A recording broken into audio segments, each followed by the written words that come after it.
My name is Ross and I'm on cloud 9 today. Just 5 years out of college and I've been appointed to an elite team for a year-long project. It's a small family-owned business that I work for and I've never had any reason to doubt old man Gibbons' word. He promised stock options to everybody on the team if we come in on time and under budget. Whitney, my bride of 4 years, enjoyed the celebration dinner but seemed oblivious to the implications. The sex that night wasn't a marathon, but wore me out nonetheless. Smiling, I might add, as she's as good as I've ever had. Okay, I'm not that experienced. Computer nerds are kind of like that. We moved here for my job. I'm a software problem solver. If it fails, get it to fail again, learning from all of the unsuccessful attempts. Then get it to vary, again learning from each failed attempt. Armed with your newly acquired knowledge, you simply connect the dots. Think of it as eliminating letters in Wordle. If only a few letters remain, then the solution is obvious. I was hired with a signing bonus large enough to pay off my student loan and credit card. Not much left after that, but I'm debt-free other than car loans. Whitney and I married 6 months after the move. We were engaged and living together at the time of the move. The wedding was held back in her hometown about 30 miles away. She doesn't have a college degree, so she works doing mostly clerical stuff. Her current job has lasted 2 years and she seems to like this one. When we first moved here, we tried out most of the nightclubs. Fox and Hound, Night Crawlers, and a few others were meat markets. At one of them, after we'd each been propositioned, Whitney remarked, "This is disgusting, let's get out of here." Seeing men and women, with and without wedding rings, getting it on in the booths was not how we thought the world worked. We're kind of naive that way. However, it did lead to some hot sex at home on those nights. Sharing isn't what either of us find acceptable. It has been discussed and we are in full agreement. So what could be the problem? Nothing. Everything. Maybe I've gone about this all wrong. How did we get here? Well, I guess the moisture on the slope started to accumulate about 6 months ago when Whitney and her friends began stopping off on Friday afternoons at a pub. That pub is next to the parking garage by the office building where she works. It's also where I'd met Whitney for lunch a few times. Typical Irish decor, including the pudgy round-faced guy nursing his beer. They even carried the alcohol-free version of Ireland's famous brew for those that wanted the putrid taste without the buzz. It was far from a pickup joint. Pretzel mix, sliced gherkins, and a really nice Irish stew. Where Whitney works, non-management gets off at 2 p.m. on Fridays. She'd always get home before me and was often a bit tipsy. I chided her that a DUI or even a DWI would cost her a bunch. It would come out of her savings, not mine or ours. We agreed to leave each other's pre-marriage bank accounts alone before we tied the knot. No legal documents, just an understanding between us. After one Friday afternoon outing, Whitney was hot to trot in the sack when I got home. Her pussy was dripping and hot. She just wanted me to fuck her, and I didn't last long with her pushing back and squeezing. I didn't think much about it at the time, but being a problem solver, it occurred to me that some other guy must have gotten her fired up. Is that all he did? She'd been doing this Friday afternoon thing for a long time and not come home wanting a quickie, so it wasn't the thought of coming home to me that turned her on. 3 Fridays later, she was ready to romp again. My little head wasn't buying it this time. "What's wrong?" from a perplexed Whitney holding my limp dick. "Who got you all fired up?" Thinking of me can't be it, or we'd be getting it on every Friday night before dinner. Can't a girl want a little nookie from her husband? Things went sideways and ended with fine, do without. "I'm not cooking. Order pizza if you're hungry." Apparently, I'm an insecure person. To the best of my knowledge, that's not a crime. Whitney must have repeated it a half-dozen times. I had blue balls by Wednesday night when we finally had sex again. It wasn't romantic, so I guess I was still in the doghouse. The next incident started to unfold about a month later. Friday, no sex when I got home, but we did eat dinner out. Janet's brother plays in the band Tail Gunners, and she wants all of us to go watch them perform. Husbands and boyfriends too, or just you ladies? Just the ladies. She wants to go next Thursday because the weekends are too crowded. Since we still have to work on Friday, we'll probably only stay for the first set. Will you be driving? No, Janet says we can all fit into her SUV. Go for it. Of course it wasn't exactly as portrayed. When Whitney came out in her heels and a tight-fitting short dress with plenty of cleavage showing, I objected. Excuse me, but married women don't go out dressed like that without their husbands. Oh please. I don't know if there's a dress code. For a raunchy band you don't know if there's a dress code? My guess is that shirt, shorts, and shoes are all that's needed. Where are you going? I don't know. Janet never said.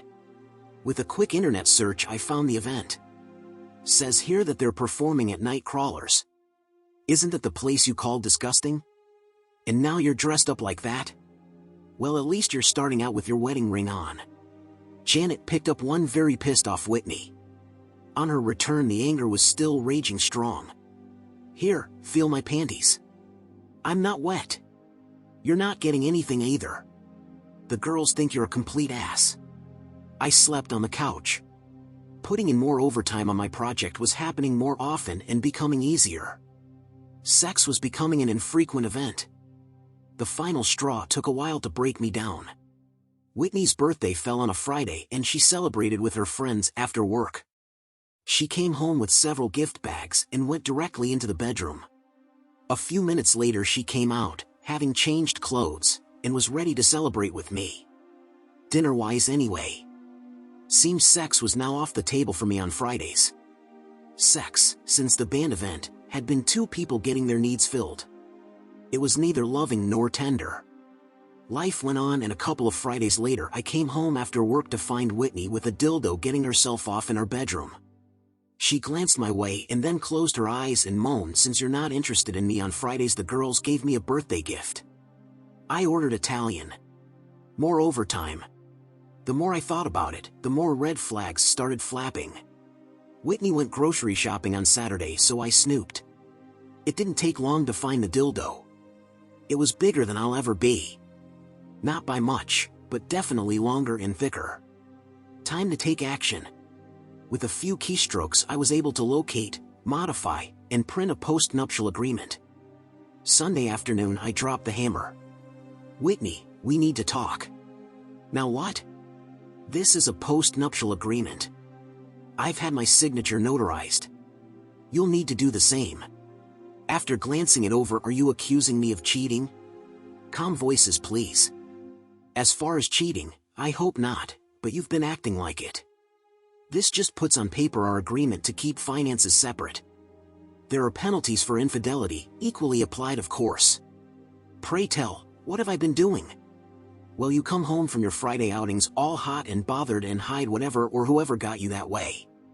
You dress up like a groupie to go see a band perform at a known meat market, again hiding where you were going.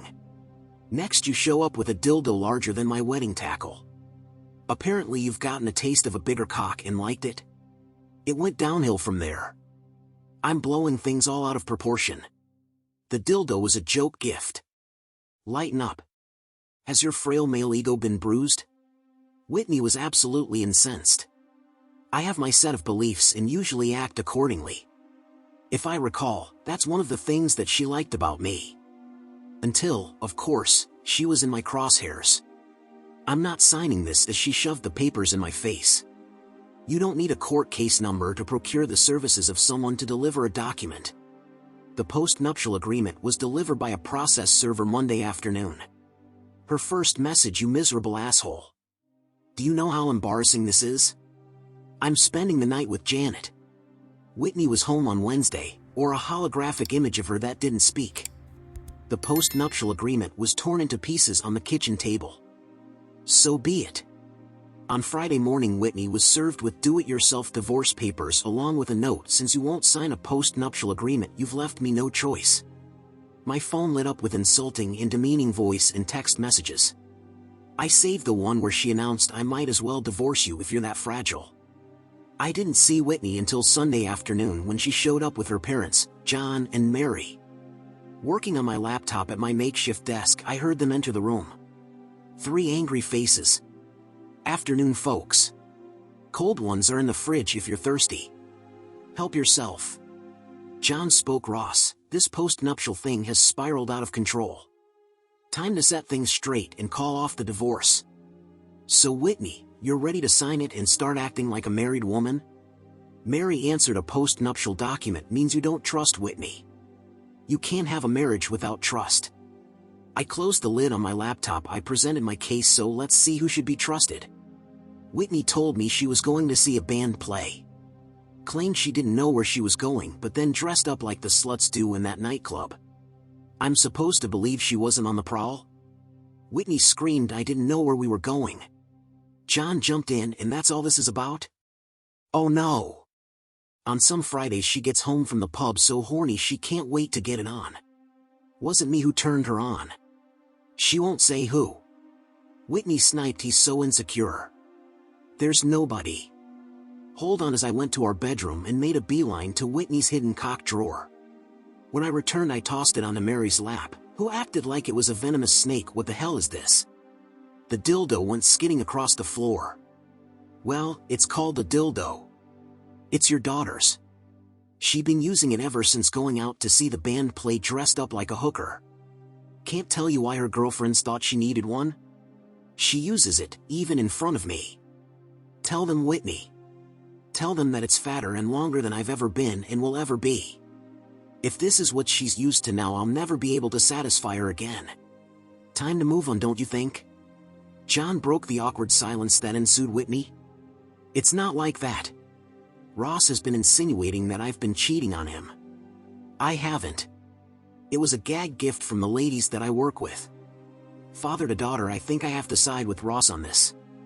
If it walks like a duck and quacks like a duck, then it's a duck. Whitney, with clenched fists and face turning red, looked like a volcano trembling leading up to an explosion. Can we just go home? It was my turn. Your home is here, but I'm not going to be working my butt off only to have to split it with someone showing the signs that married life isn't for her. I want protections and most certainly won't be starting a family if things don't change. Whitney wasn't budging. I need time to think about this. Mary drove the knife and we'll drop you off at a motel then. Get your head and ass wired back together before it's too late, young lady. Epilogue. Whitney returned with her stuff later that evening. She looked defeated. The dildo was still on the floor where her mother had tossed it. Symbolically she picked it up and made a show of putting it into the trash. I hadn't spoken a word. She sat on the floor by my desk. Can we talk? Friday afternoons with the girls, when she came home all hot to trot, she told me why. Some of the ladies are into kinky stuff, and although Whitney had no desire to be that way, it did turn her on. She says she was too embarrassed to even discuss it with me as she never dreamed stuff like that went on and was afraid I'd think less of her for getting turned on about it. Anytime I want a polygraph test to prove her fidelity, she says she's more than willing to take one. No expensive private detectives. No hidden cameras. Just being proactive and forcing a light to shine on some shadows. And so the road to recovery began.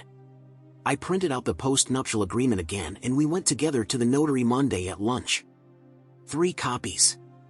1 each and 1 for the lockbox. My work project came in on time and under budget. The stock options didn't seem all that valuable until Gibbons went public. Now Whitney gets the implications of why it was such a big deal. It's been 2 years since our showdown and we are in agreement that there should be a family where there once was none.